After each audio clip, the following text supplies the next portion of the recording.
uQuality Biyela odume ngokuthi uQuality oney'nto zakhe kulezi nsuku uphusha ukuthi uzokhipha i-EP kanti futhi abantu bayibheke ngamehlo abomvu leyo EP.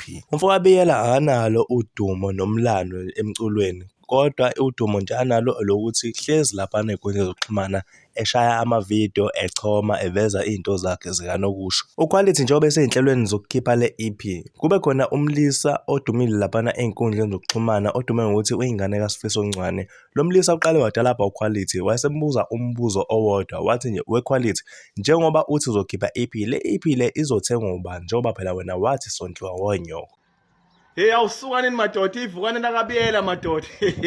AwunoQuality usewumculi. Hey, ngoba unabhadi uMaskandi bafowethu. Hey, wonke umuntu ocabanga ukuzobhimba nje uvele ezobhimbela la kuMaskandi. Ngoba nje Quality ucula ngathi nje ungathi amagunda ucuninize ngathi amagundane. Awumu Quality, ngisacela ukubuza, uvumelekile ukuthenga ingoma zakho umuntu ondle oma wakhe ngoba phela nowathi wena umuntu ondle oma wakhe ngeke ezelunge la kuwena.